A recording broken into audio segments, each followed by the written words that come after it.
Hello everyone, अस्सलाम वालेकुम and welcome to the smartphone reviews by phone world. मैं हूं साद अहमद और आज मैं जिस स्मार्टफोन डिवाइस का रिव्यू करने जा रहा हूं जोंग की न्यूली लॉन्च डिवाइस जो कि ले फोन के नाम से इंट्रोड्यूस हुई है, उनमें से W11 ले फोन का रिव्यू करने जा रहा हूं।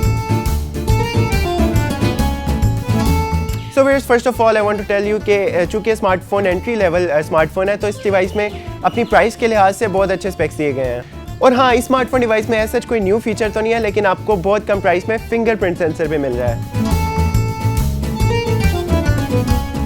और स्पेशली ये स्मार्टफोन उन लोगों के लिए काफ़ी ज़्यादा अच्छा है जिनकी कोई इनकम लेवल ऐसा कोई बहुत ज़्यादा हाई नहीं है, लेकिन एक बेसिक स्मार्टफोन यूज़ करने के लिए इसमें वो तमाम एप्लीकेशन इंस्टॉल कर सकते हैं जैसे कि व्हाट्सएप, फेसबुक, इंस्टाग्राम। तो ये स्मार्टफोन स्टिल काफ़ी ज़्यादा अच्छा है। And by the way, don't you think कि म्यूज़िक काफ़ी ज़्यादा पुराना है? हाँ, माना कि इस डिवाइस के स्पेक्स कोई ऐसा बहुत ज़्यादा खास नहीं, बहुत हाई फाई नहीं है, लेकिन स्टिल इसके अंदर 4G मौजूद है।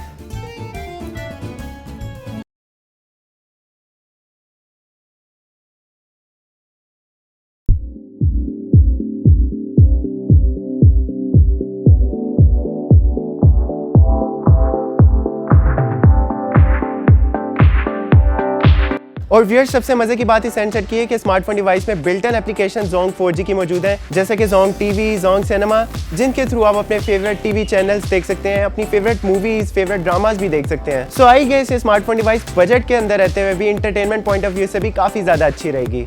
वेल व्यूअर्स, अगर स्मार्टफोन डिवाइस के डिजाइन के बारे में बात की जाए तो स्मार्टफोन डिवाइस का डिजाइन ऐसा कोई बहुत ज्यादा हाई फाई नहीं है, सिंपल डिजाइन है जैसे कि एक एंट्री लेवल हैंडसेट का होना चाहिए।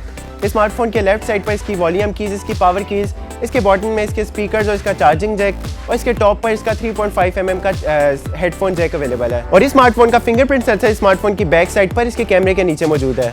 वेल, इसकी फिंगरप्रिंट सेंसर की स्पीड कोई ऐसा बहुत ज़्यादा फास्ट नहीं है, लेकिन I guess still price point of view से इसकी प्राइस को अच्छे तरीके से जस्टिफाई करती है। वेल, अगर इस डिवाइस के डिस्प्ले के बारे में बात की जाए तो इस डिवाइस के अंदर 5 इंच का IPS HD डिस्प्ले आपको मिलेगा जिसका रेजोल्यूशन 720x1280 है। और इसके DPI के बारे में बात की जाए तो इसके अंदर DPI 320 अवेलेबल है। और हाँ, ये स्मार्टफोन ऐसा कोई बहुत ज़्यादा हाई एंड गेमिंग के लिए सूटेबल नहीं है, लेकिन नॉर्मल गेम्स आप इसके अंदर नॉर्मल ग्राफिक्स के साथ इजीली खेल सकते हैं। वेल, वन वर्स्ट थिंग जो स्मार्टफोन डिवाइस की मुझे अभी तक लगी है वो स्मार्टफोन डिवाइस की बैटरी है, क्योंकि स्मार्टफोन डिवाइस में सिर्फ 2000 mAh की बैटरी यूज़ की गई है, जो कि आई गेस बहुत कम है अगर कंपेरेटिवली आजकल के स्मार्टफोन डिवाइसेस को देखा जाए। तो आई गेस अगर इसकी बैटरी एटलीस्ट 2500 mAh भी होती तो आजकल की स्मार्टफोन डिवाइसेस को कम्पीट कर सकती थी। और अगर स्मार्टफोन डिवाइस की परफॉर्मेंस के बारे में बात की जाए तो स्मार्टफोन डिवाइस में आपको CPU मॉडल स्पेक्ट्रम का मिलेगा, जो कि यूजुअली एंट्री लेवल हैंडसेट्स में अवेलेबल होता है। इसके अंदर माली का GPU अवेलेबल है, यानी कि इसके अंदर माली 400 का GPU मिलेगा आपको। और अगर स्मार्टफोन डिवाइस के प्रोसेसर के बारे में बात की जाए तो स्मार्टफोन डिवाइस में आपको 1.3 GHz का क्वाड कोर प्रोसेसर मिलेगा। और अगर स्टोरेज की बात की जाए तो स्मार्टफोन डिवाइस में सिर्फ 1 GB रैम अवेलेबल है, 16 GB रोम है जिसको आप एक्सपेंड कर सकते हैं through micro SD card up to 32 GB।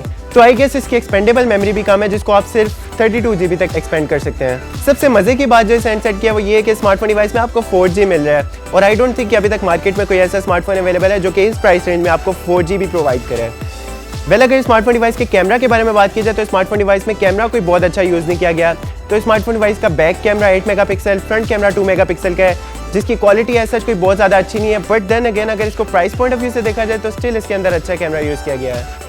और अगर स्मार्टफोन डिवाइस के सेंसर्स के बारे में बात की जाए तो स्मार्टफोन डिवाइस में ऐसा कोई बहुत ज़्यादा सेंसर्स नहीं अवेलेबल, लेकिन स्टिल इसके अंदर आपको फिंगरप्रिंट का सेंसर मिल रहा है, आपको प्रॉक्सिमिटी सेंसर मिल रहा है, और आपको गायरोस्कोप का और लाइट सेंसर मिल रहा है। और एक और स्मार्टफोन की मजे की बात यह है कि इसके अंदर ड्यूल सिम का फीचर भी अवेलेबल है।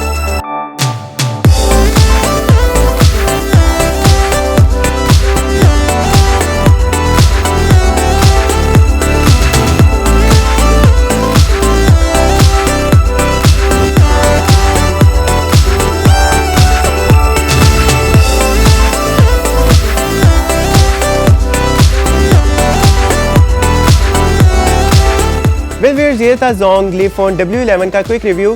वेल, मुझे तो लगता है कि इसके स्पेक्स इसकी प्राइस को अच्छी तरीके से जस्टिफाई करते हैं, और आई डोंट थिंक कि आपको इस प्राइस रेंज में कुछ बहुत ज़्यादा एक्सपेक्ट करना चाहिए इस डिवाइस से। तो मिलते हैं आपसे नेक्स्ट टाइम किसी न्यू स्मार्टफोन रिव्यू के साथ। तब तक के लिए अपना बहुत ज़्यादा ख्याल रखिएगा। टेक केयर, अल्लाह हाफिज़।